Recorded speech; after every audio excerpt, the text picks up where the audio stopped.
நம்ம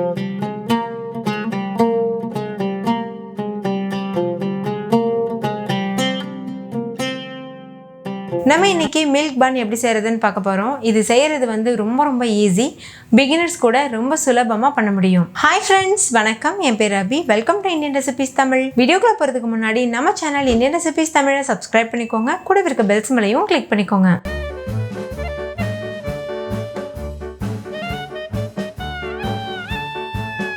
ஃபஸ்ட்டு இந்த ரெசிபி பண்ணுறதுக்கு ஒரு மிக்சிங் பவுலில் ஒரு முட்டை எடுத்துக்கோங்க.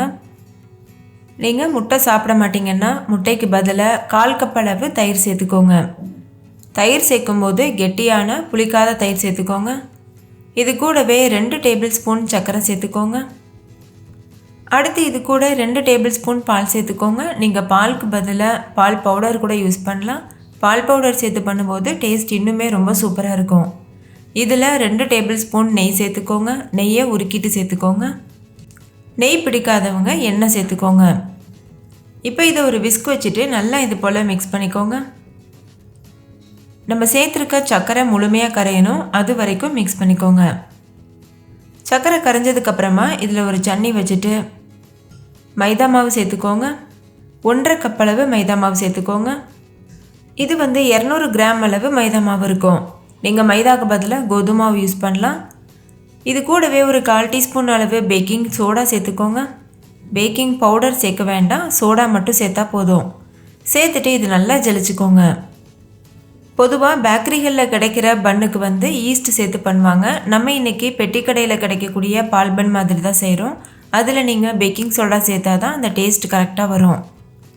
இப்போ இதை நல்லா ஜலிச்சு எடுத்தாச்சு. அடுத்து இதை நல்லா மிக்ஸ் பண்ணிக்கோங்க. தண்ணி எதுவும் சேர்க்க வேண்டாம், நம்ம இதில் முட்டை பால்லாம் சேர்த்துருக்கிறதுனால அதுவே கரெக்டாக இருக்கும். ஒருவேளை மாவு ரொம்ப ட்ரையாக இருக்க மாதிரி இருந்ததுன்னா ஒரு 2 டேபிள் ஸ்பூன் தண்ணி மட்டும் கடைசியாக சேர்த்துக்கோங்க. இந்த ரெசிபிக்கு தண்ணி அதிகம் சேர்க்கக்கூடாது.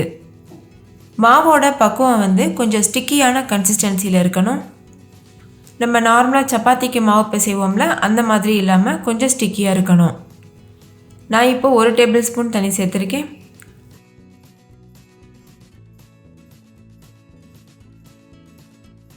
இப்போ பாருங்கள், மாவு நல்லா ஸ்டிக்கியாக இருக்குது.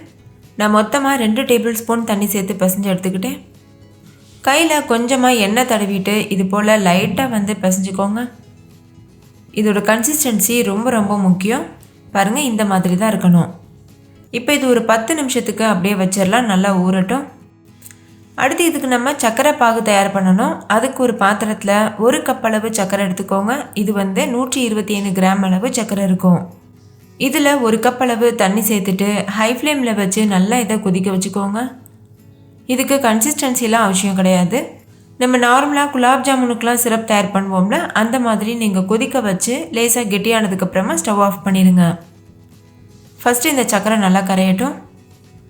உங்களுக்கு ஏலக்காய் ஃப்ளேவர் பிடிக்கும்னா இந்த ஸ்டேஜில் ஒரு 1/4 டீஸ்பூன் ஏலக்காய் பவுடர் சேர்த்துக்கோங்க. பெட்டிக்கடை பால் பன் வந்து 2 வகையில் இருக்கும். ஒன்று வந்து உள்ளே ட்ரையாக வெளியில் அந்த சுகர் சிரப்போட கோட்டிங் இருக்கும். இன்னொன்று வந்து உள்ளே நல்லா ஜூஸியாக வெளியில் சுகர் சிரப் கோட்டிங் இல்லாமல் இருக்கும். உங்களுக்கு வந்து வெளியில் நல்லா ட்ரையான சுகர் சிரப் இருக்கணும்னா இந்த சர்க்கரை பாகை ஒரு கம்பி பதத்துக்கு காய்ச்சி எடுத்துக்கோங்க. அப்படி இல்லாமல் குலாப் ஜாமுன் மாதிரி நல்லா ஜூஸியாக இருக்கணும்னா குலாப் ஜாமுன் சிரப் கன்சிஸ்டன்சிக்கு இருந்தால் போதும். இப்போ பாருங்கள், இது நல்லா கெட்டியாயிருச்சு. ஒரு 2 நிமிஷத்துக்கு இது நல்லா கொதிச்சிருக்கு. இது இப்போ குலாப் ஜாமுன் சிரப் கன்சிஸ்டன்சியில் இருக்குது. ஸோ வந்து நம்ம ஸ்டவ் ஆஃப் பண்ணிவிட்டு இதை அப்படியே ஒரு ஓரமாக வச்சிடலாம். இது ஆறட்டும். அடுத்து நம்ம மாவு திரட்டி எடுக்கணும். அதுக்கு ஒரு பூரிக்கட்டையில் கொஞ்சமாக மாவு சேர்த்துக்கோங்க. நான் மைதா மாவு தூவியிருக்கேன். இதில் நம்ம ஏற்கனவே பிசைஞ்சு வச்சுருக்க மாவை வச்சுருங்க. மாவோட கன்சிஸ்டன்சி பாருங்கள் எவ்வளோ சாஃப்டாக இருக்குது. இந்த அளவுக்கு இருக்கணும். அப்போ தான் நம்மளுக்கு பெர்ஃபெக்டான பால் பன் கிடைக்கும். இப்போ இதை கை வச்சு லேசாக இது போல் அமுத்திக்கோங்க. அதுக்கப்புறமா இதுக்கு மேலே கொஞ்சமாக மைதா மாவு தூவிடுங்க. அப்போ தான் நம்ம திரட்டும் போது ஒட்டாமல் வரும். கை வச்சு லேசாக இது போல் அமுத்தி கொடுத்துட்டு அதுக்கப்புறமா நீங்கள் திரட்டிக்கோங்க. ரொம்ப மெல்லிஸாக திரட்டிடக்கூடாது. நம்ம நார்மலாக சப்பாத்திக்கு திரட்டுற மாதிரி குக்கீஸ்க்கெலாம் திரட்டி எடுப்போம்ல, அந்த மாதிரி பண்ணிக்கோங்க. ஒரு 3/4 இன்ச் அளவுக்கு திக்னஸ் இருக்க மாதிரி பார்த்துக்கோங்க. இப்போ நம்ம மாவு திரட்டியாச்சு. இதை நம்ம கட் பண்ணி பீசஸ் போட்டுடலாம். அதுக்கு இந்த மாதிரி உங்ககிட்ட குக்கி கட்டர் இருந்ததுன்னா நீங்கள் அதை யூஸ் பண்ணலாம். அப்படி உங்ககிட்ட குக்கி கட்டர் இல்லைன்னா நீங்கள் இது போல் மூடி கூட யூஸ் பண்ணலாம். நான் வந்து குக்கி கட்டர் வச்சு கட் பண்ணிக்கிறேன். பாருங்கள், இந்த மாதிரி அழகான ஷேப்பில் வரும் நம்ம குக்கி கட்டர் வச்சு கட் பண்ணும்போது. அடுத்து ஒரு கடாயில் பொரிக்கிறதுக்கு தேவையான அளவு எண்ணெய் சூடுபடுத்திக்கோங்க. எண்ணெய் நல்லா சூடாகட்டும். ஹை ஃப்ளேமில் வச்சு எண்ணெயை நல்லா சூடு பண்ணிடுங்க. அதுக்கப்புறமா ஸ்டவ்வை வந்து லோ ஃப்ளேமில் வச்சுருங்க. இடையில மீடியம் ஃப்ளேமில் அதுக்கப்புறம் லோ ஃப்ளேமில் மாற்றி மாற்றி வச்சு நம்ம பொரிக்கணும். இப்போ நம்ம எடுத்து வச்சுருக்க பன்லாம் உள்ளே சேர்த்துடலாம்.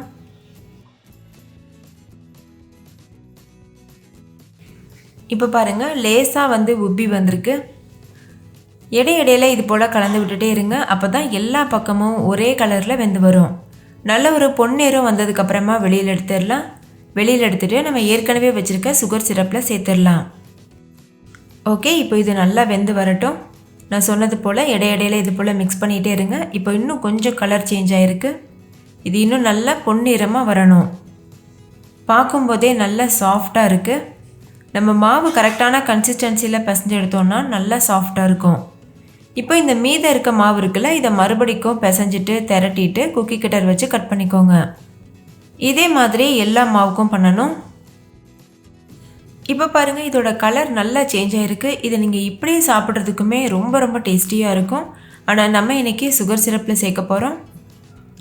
சுகர் சிரப்பில் சேர்த்துட்டு ஒரு 5 நிமிஷத்துக்கு அப்படியே வச்சுருங்க. அதுக்கப்புறமா வெளியில் எடுத்துருங்க. லேசாக இது போல் மிக்ஸ் பண்ணிக்கோங்க. அப்போ தான் எல்லா இடத்துலையும் சுகர் சிரப் நல்லா இறங்கும். ஓகே, இப்போ இது ஒரு 5 நிமிஷம் அப்படியே இருக்கட்டும். அதுக்கப்புறமா நம்ம வெளியில் எடுத்துகிட்டு சர்வ் பண்ணிடலாம். அவ்வளோதான். இப்போ பாருங்கள், 5 நிமிஷம் ஆகியிருக்கு. இந்த பன்லாம் நல்லா ஊறிட்டு அவ்வளோ ஜூஸியாக இருக்குது. வெளியில் லேசாக வந்து மொறுமொறுப்பாக இருக்கும், உள்ளே நல்லா ஜூஸியாக இருக்கும். ஸோ கண்டிப்பாக இதே மெத்தடில் ட்ரை பண்ணி பாருங்கள். இப்போ இதை நம்ம வெளியில் எடுத்துகிட்டு சர்வ் பண்ணிடலாம். இதை நீங்கள் 5 நாள் வரைக்கும் வச்சு ஸ்டோர் பண்ணிவிட்டு சாப்பிடலாம், கெட்டு போகாமல் இருக்கும். ஆனால் இதில் தண்ணி படக்கூடாது, நம்ம கை வச்சு எடுக்கக்கூடாது, ஸ்பூன் வச்சு எடுத்துகிட்டு சர்வ் பண்ணுங்கள். அப்போ இது கெட்டு போகாமல் இருக்கும். நீங்களே பாருங்கள், இது எவ்வளோ ஜூஸியாக இருக்குது. பார்க்கும்போதே சாப்பிட்ணுன்னு தோணுதில்ல. நீங்களும் கண்டிப்பாக ட்ரை பண்ணி பாருங்கள். ட்ரை பண்ணிவிட்டு டேஸ்ட் எப்படி இருந்ததுன்னு சொல்லுங்கள். நான் ஏற்கனவே சொன்னது மாதிரி நீங்கள் ஒரு கம்பி பதம் காய்ச்சி அந்த வெளியில் ட்ரையாக இருக்கிற மாதிரி நீங்கள் பண்ணிங்கன்னா 10-15 நாளுக்கு கூட கெட்டு போகாமல் இருக்கும். ஆனால் இது வந்து கொஞ்சம் ஜூஸியாக இருக்கிறதுனால 5 நாள் தான் சாப்பிட முடியும்.